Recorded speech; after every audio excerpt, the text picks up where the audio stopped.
घोरत्रेभ्यः सर्वतः सर्व सर्वेभ्यो नमस्ते रुद्रूपेभ्यो नमः।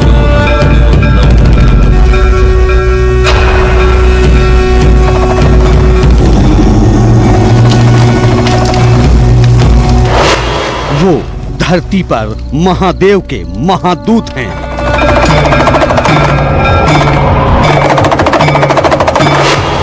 वो कलयुग में महाकाल के अवतार हैं।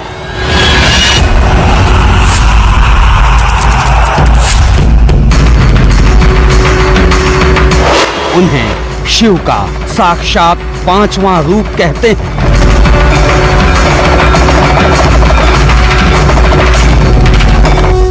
उनमें ब्रह्मा, विष्णु और शिव तीनों के अंश हैं।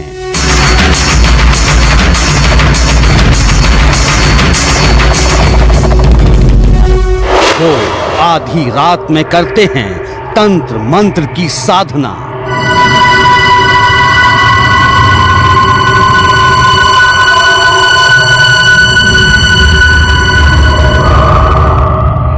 वो शमशान में करते हैं शव की उपासना।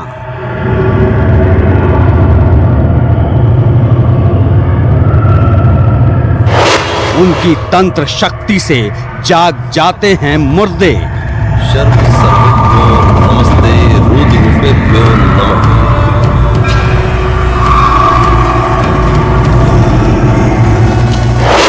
उनकी मंत्र शक्ति से घबराते हैं भूत प्रेत।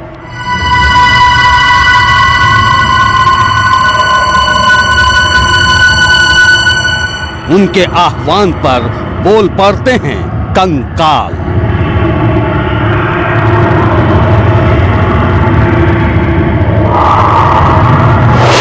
वो धारण करते हैं नरमुंडों का आभूषण।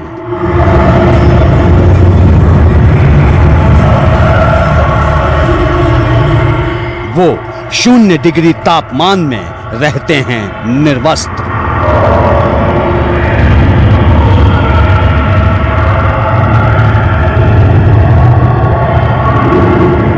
भस्म, भभूत और कुंडल करते हैं उनकी रक्षा।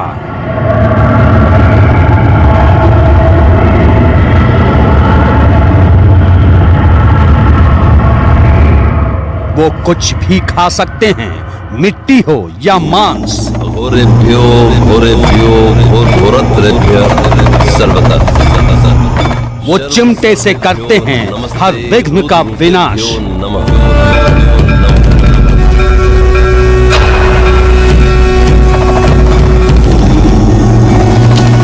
उनके हठ योग से हिल जाता है हिमालय।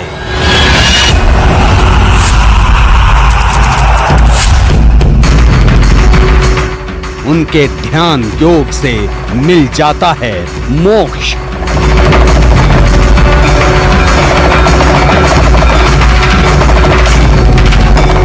कुंभ एक्सक्लूसिव में सबसे बड़ी पड़ताल।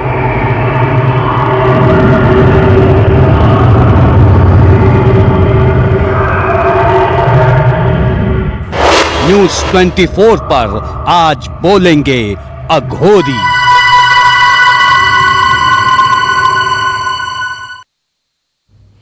जी हाँ, कुंभ एक्सक्लूसिव में आज हम आपको दिखाने जा रहे हैं उन अघोरी नागाओं की कहानी जो शमशान में साधना करते हैं। कई सालों तक गुमनाम जीवन जीने के बाद ये अघोरी अनुष्ठान सिद्धि के लिए प्रयाग कुंभ पहुंचे हैं। न्यूज़ 24 से खास बातचीत में इन अघोरियों ने अपनी शमशान साधना के बारे में कई हैरान कर देने वाले सच बताए।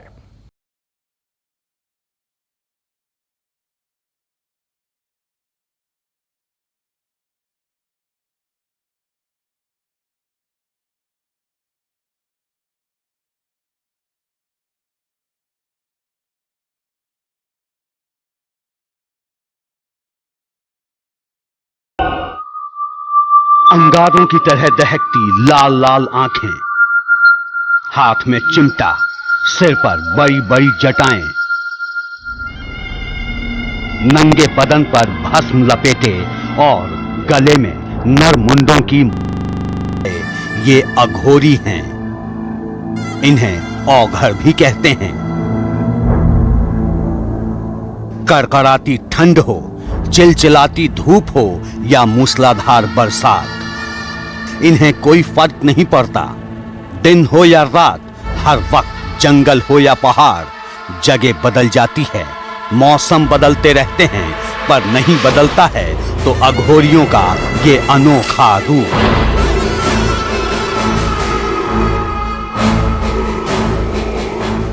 विचित्र शक्ल सूरत और हैरान कर देने वाली इनकी वेशभूषा से आम लोग इतना डरते हैं कि इनके पास जाने से भी घबराते हैं। जिस रास्ते से ये गुजरते हैं लोग पीछे हट जाते हैं। जिस जगह ये धूनी रमाते हैं वहां परिंदा भी पर नहीं मारता। नागापंथी ये अघोरी बाबा अपने आक्रामक और गुस्सैल स्वभाव के लिए जाने जाते हैं। इसीलिए आम इंसान इनसे और ये भी इंसानों की बस्तियों से दूर ही रहना पसंद करते हैं। किसी सुनसान जगह पर इनका डेरा होता है या फिर शमशानों में इनका बसेरा होता है। लेकिन अघोरी बाबाओं की जिंदगी इतने रहस्यों से भरी है, इनकी दिनचर्या इतनी मुश्किल है कि आप सुनेंगे तो हैरान रह जाएंगे। इनके रहन सहन के तौर तरीके आम इंसानों से बिल्कुल अलग होते हैं। इनके खान पान के बारे में जानेंगे तो आप यकीन नहीं करेंगे। इनकी साधना ऐसी होती है कि देवता भी विचलित हो जाएं। इनका अनुष्ठान ऐसा होता है कि काल का चक्र भी ठहर जाए। इनके तंत्र मंत्र की ताकत के आगे बड़े से बड़े सिद्ध योगी भी सिर झुकाते हैं।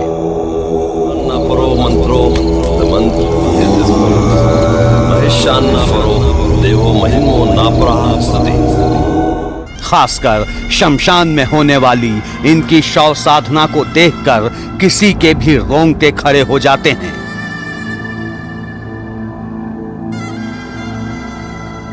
न्यूज 24 पर हम आपको इन्हीं अघोरी बाबाओं की रहस्यमय जिंदगी की वो तस्वीरें दिखा रहे हैं जो आपने इससे पहले कभी नहीं देखी होंगी।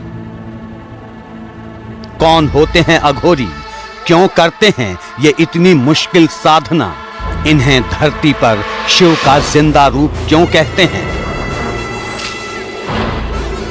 शमशान में क्यों डालते हैं ये डेरा, इन सारे सवालों के जवाब सुनेंगे आप अघोरियों की जुबानी। देखिए, शव साधना में जब हम लोग बैठते हैं कि पंचम नरमुंड में जो हम लोग जो है आसन बिछाते हैं और बहती हुई कोई भी जो चिता को हम लोग लेके आते हैं, चिता क्या कर कोई भी जो है बहती हुई जो है शव को हम लोग पकड़ते हैं, उसको लेके आते हैं। उसके ऊपर नग्नावस्था में वो भी रहते हैं, नग्नावस्था में हम लोग भी रहेंगे। उनके लिंग के ऊपर जो ऐसे निर्वस्त्र हम भी बैठेंगे, वो बैठेंगे, अपना सिद्ध करेंगे। सिद्ध करते समय अगर हमारे ऊपर कोई आहुति या किसी प्रकार की अगर सिद्धि प्राप्त करनी है तो वो शरीर जो है, शव जो है ऑटोमेटिकली हिलेगा, हिल के आँख खोलेगा, देखेगा, बात करेगा, अपने आप फिर वो शैया शव बन जाएगा। अघोरियों की साधना और तंत्र मंत्र की शक्ति को समझने के लिए उनके सनातन और पौराणिक इतिहास को जानना जरूरी है। दरअसल अघोर पंथ के प्रणेता हैं देवों के देव स्वयं शिव। कहते हैं भगवान शिव से ही इस पंथ की शुरुआत हुई। अघोरी साधुओं को शिव का रूप माना जाता है। ऐसी मान्यता है कि कलयुग में अघोरी ही पृथ्वी पर भगवान शिव का जीवित रूप हैं। भगवान शिव के 5 रूप माने जाते हैं। अघोर रूप शिव के 5 रूपों में से एक है। भगवान दत्तात्रेय को अघोर शास्त्र का गुरु माना जाता है। अवधूत दत्तात्रेय को भगवान शिव का अवतार भी कहते हैं। अघोर संप्रदाय की मान्यताओं के अनुसार तीनों लोकों के रचयिता ब्रह्मा, जगत के पालनहार विष्णु और त्रिकाल स्वामी शिव, इन तीनों के अंश दत्तात्रेय ने धरती पर अवतार लिया। उद्देश्य था धरती पर धर्म की स्थापना करना, उसकी रक्षा करना और कठोर तपस्या के बल पर उसका प्रचार प्रसार करना। ये तो शंकर जी के बनावा हुआ पंथ है। वो जैसे हमारा अखाड़ा चलता है उसे चलते हैं, सब अलग अलग चलते रहते हैं। अघोर संप्रदाय के एक संत के रूप में बाबा किनाराम की भी पूजा होती है, पर अघोर संप्रदाय के लोग शिव के ही सच्चे अनुयायी हैं। इनका मानना है कि शिव स्वयं में संपूर्ण हैं, जड़ चेतन सभी रूपों में विद्यमान हैं। इसलिए अघोरी बाबा इस शरीर और मन को साध कर जड़ और चेतन सभी स्थितियों का अनुभव कर मोक्ष पाने के लिए हमेशा जप तप और ध्यान में लीन रहते हैं। घोराचारी क्या है? रमता जोगी बहता पानी, जहाँ बैठ गए वहीं पे धुनी रम लिए वहीं पे हो गया। हम लोग किसी रूहानी ताकतों से नहीं डरते। हम लोग को 7 खून माफ है। हम लोग किसी को जिला भी सकते हैं, किसी को मार भी सकते हैं। हम लोग को 7 खून माफ है। आमतौर पर अघोरियों को डरावना या खतरनाक साधु समझा जाता है, लेकिन अघोरी किसी के लिए खतरनाक नहीं होते। अघोरी का अर्थ है अघोर, यानी जो घोर नहीं हो, डरावना नहीं हो, जो सरल हो, जिसमें कोई भेदभाव नहीं हो। कहते हैं कि सरल बनना बड़ा ही कठिन होता है। सरल बनने के लिए ही अघोरी कठिन रास्ता अपनाते हैं। साधना पूरी होने के बाद अघोरी हमेशा हमेशा के लिए हिमालय में लीन हो जाते हैं। वो बहुत सीधे स्वभाव के होते हैं, उनके अंदर प्यार भी होता है। किसी मनुष्य को ज़्यादा देर बैठे तब उसकी गांठ लगाते हैं, वरना वो बहुत सच्चे स्वभाव के होते हैं। जिससे जो कहते हैं वो उनका पूरा ही होता है। आपने नागा साधुओं को देखा होगा। प्रयाग कुंभ में हजारों की संख्या में नागा साधु आए हैं। वेशभूषा और रहन सहन बिल्कुल अघोरियों जैसा, लेकिन हर नागा अघोरी नहीं होता, क्योंकि अघोरी बनने के लिए नागा साधुओं को कई गुना ज्यादा मुश्किल साधना करनी होती है। ज्यादातर नागा साधु शाकाहारी होते हैं, जो जरूरत पड़ने पर कंदमूल खाकर भी काम चला लेते हैं। पर अघोरी नागा वो होते हैं जो जीवित रहने के लिए कुछ भी खा सकते हैं। इन्हें मांस हो या मदिरा किसी चीज से परहेज नहीं, यहां तक कि ये शमशान में मुर्दा शरीर भी खा जाते हैं। गोमांस छोड़कर ये किसी भी चीज को आहार बना सकते हैं। मिट्टी हो या गंदगी, अघोरियों के लिए कुछ भी गंदा नहीं है। अघोरी साधु 3 प्रकार के होते हैं। पहला उनमें अवघड़ होता है, जो चढ़ा देगा खाने की चीज़ मगर खाएगा नहीं। दूसरा साधु अघोरी होता है, जो चढ़ाएगा और वो खाएगा नहीं। तीसरा साधु सर्वभंग अघोरी होता है, वो केवल माता का मांस छोड़कर बाकी सारे मांसों को, चिता में जलने वाले मांस को आहार करता है। वो स्वयं उसे मिट्टी समझ लेते हैं, अग्नि चिता में जलने वाली चीज़, और उस माता अग्नि माता से मांग कर खाते हैं कि उसमें कोई जीव की हत्या नहीं होती है।